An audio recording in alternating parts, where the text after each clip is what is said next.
Wow, imagine applying for your first job, only to be told that your birth certificate isn't valid and that you're going to get deported.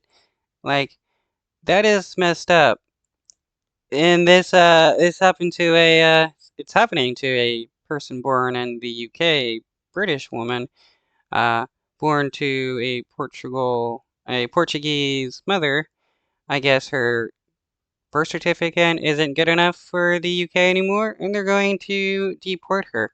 How, like, messed up is that? What happened to human rights and stuff like that? Emma thought she was British. Born in the UK to a Portuguese mother, she's only ever lived here.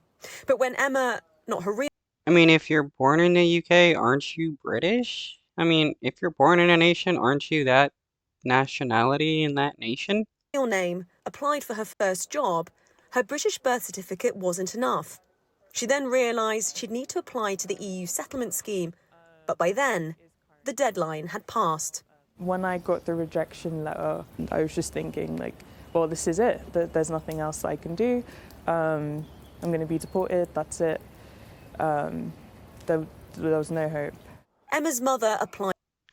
Deported for what though? I mean, they're not really explaining. Why is she being deported? Because her mom is Portuguese? On time, so can permanently stay in the UK. But Emma may have to leave. I would be separated from my family. I would have to start a whole new life. Emma is not alone. Last August, the Home Office tightened the criteria for what officials now consider reasonable grounds for late applicants.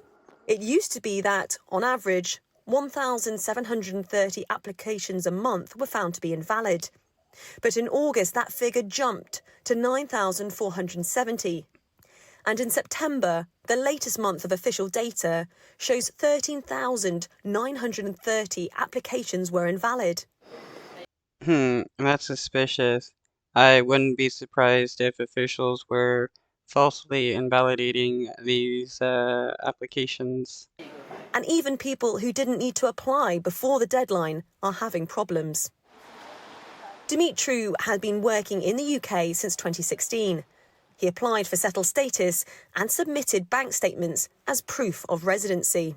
This is an email from the Home Office which says we are considering refusing your application because it's deemed that false documentation has been provided with your application. And loads of bank statements from HSBC, which is your bank, they're saying that this is false.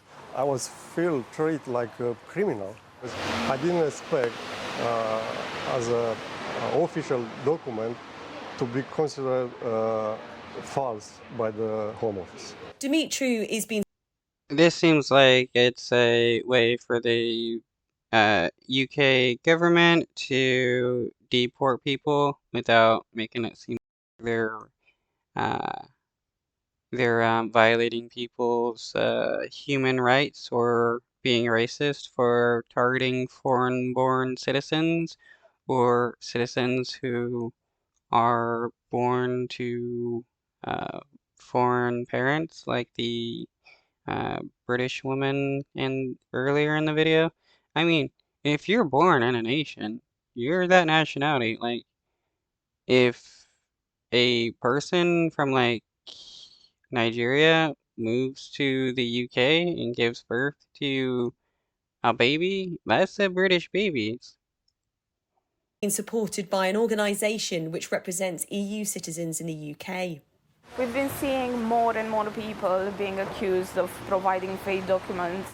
One thing is clear, that power and privilege really play a huge, important role in people's ability to get justice, to secure their immigration status, and to live with dignity in the UK. The Home Office says they continue to accept and consider late applications from those with reasonable grounds for their delay in applying. But for thousands of people who call Britain their home, their future